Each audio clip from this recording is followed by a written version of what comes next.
Gemini, hi. Welcome to Mr. Queen PH. Titingnan natin what's coming to you in the next 2 weeks from the time na mapanood mo ang reading na to. This is a general reading. Just take what resonates. Watch your Sun, Moon, Rising, Venus for other messages. And thank you sa lahat ng mga sumusuporta dito sa ating channel.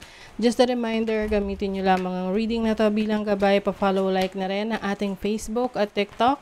Lahat po yan Mr. Queen PH. Like, share, subscribe. Turn on post notifications para lagi kayong updated sa ating mga readings. And please check out my Shopee. Available ang mga protection and prosperity items, bracelets, zodiac sign bracelets, and many more. Link on the description.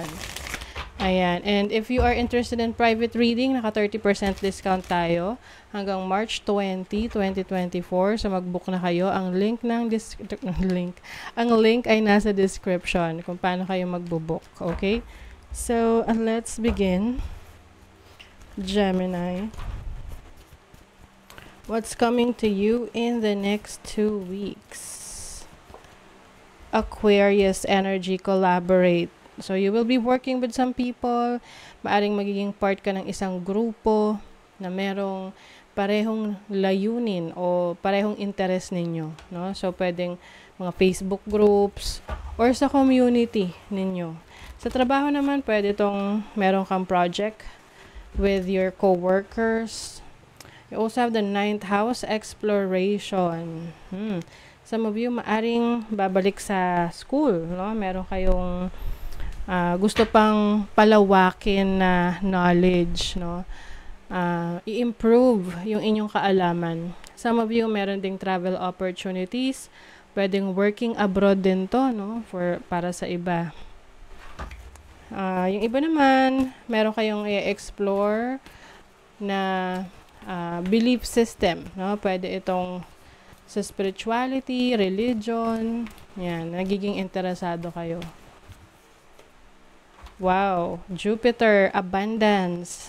Jupiter is the planet of abundance, expansion. So, talagang maraming exploration for you, no, Gemini. Mga other options to earn money na magbibigay sa inyo ng abundance. Ayan, pwede rin tong abundance of knowledge, abundance of resources, no? Hindi lang basta sa pera. Okay? Yung iba naman, magkakaroon kayo ng magandang ani, no? So, kung kayo ay may farm or mahilig kayo magtanim-tanim dyan ng mga gulay, prutas, ayan. Magiging maganda ang inyong ani. Let's see the overall energy for Gemini next 2 weeks. You have the 5 of Wands. Very competitive ang energy ninyo, Gemini.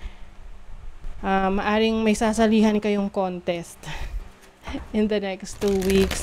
Or, maaring sa trabaho, no, merong competition, nasasalihan ka. Or yung mga tao sa paligid mo masyadong competitive sa'yo kasi nakikita nila na meron kang potential, no, na mas maging very successful, na pwedeng maungusan nyo sila, mahigitan nyo sila, kaya ingat sa mga taong insecure sa paligid. Okay? So, ang challenge naman ninyo is the 4 of Swords. Yung iba, maaring hirap ngayon na magpahinga or hirap na kumuha ng maayos na tulog or magkaroon ng maayos na tulog. Some of you naman, kung nanggaling kayo sa isang conflict, no, pag-aaway, misunderstanding, andun pa yung yung pain, no. Kumbaga, you are still trying to mend your broken heart. Kahit anong relationship to, pwedeng sa friends, sa family, sa lover, no, na merong misunderstanding. So, your opportunity, you have the Emperor. So, Aries energy ito. This is being more structured, no? Disiplinado. So, maraming opportunity for you to do the things that you want, no? Yung iba sa inyo, maaring merong opportunity na ma-promote sa trabaho, magkaroon ng leadership role. Oo, pagiging leader, supervisor, manager. Oo. And some of you, business-minded rin to. So, meron kayong opportunity na magnegosyo, lalo na kung iyan ay isa sa passion ninyo, interest ninyo. So, your blessing is the Hanged Man. So, I feel like you are changing into a better version of yourself. Yung iyong pananaw sa buhay ay nagbabago. Mas nagiging mature ka na ngayon. Kumbaga, advance ka na mag-isip. You are also focused on your future. As a blessing, ang Hanged Man is also about movement, no? So, pwedeng yung mga hinihintay mo, yung mga gusto mo nang mangyari na, kumbaga, nade-delay in the past. Ngayon, may movement na. So, pwedeng makakuha ka na ng balita doon sa hinihintay mo na trabaho or other opportunities. So, let's see naman ang iyong money, career, finances for Gemini. You have the Two of Wands.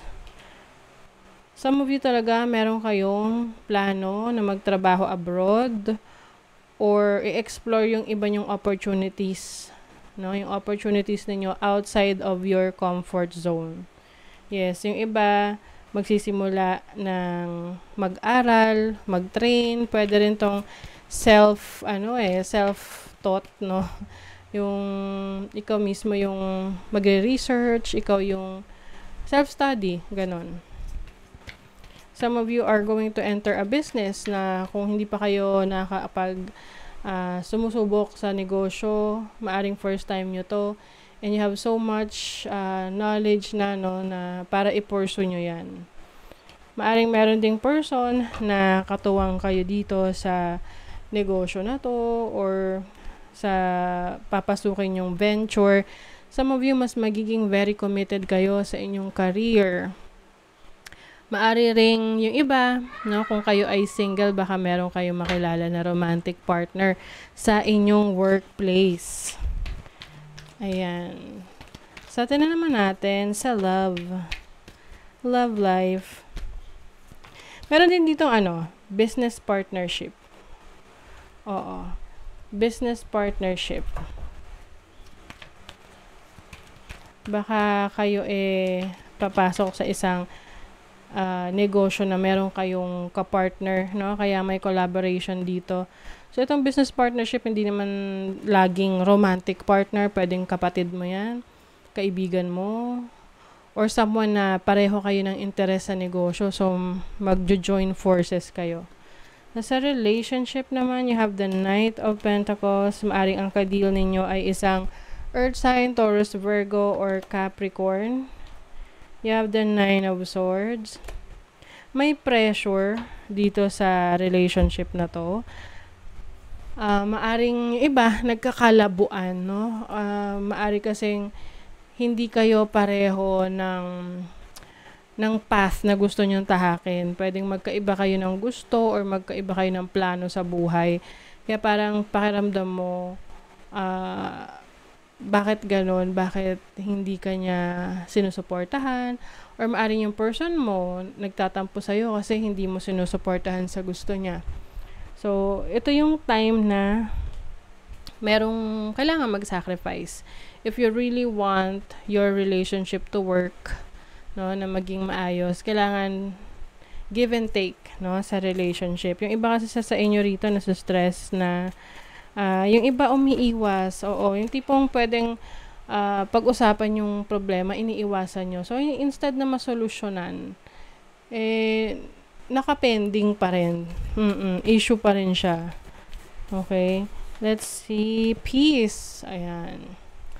Just because some people are fueled by drama doesn't mean you have to attend the performance. Make your life a drama-free zone. Ayan. So, iiwas ka sa drama sa buhay. Oo, iwasan mo yung mga taong dinadala ka sa dramatic setup situation. Rituals. Steady yourself with simple rituals. Do the dishes, fold laundry, water the plants, make a cup of tea. Let wisdom sneak up on you. Ayan. So, importante rin daw na may oras ka para sa sarili mo. Nakaka-relax din yung mga simpleng gawain sa bahay, no?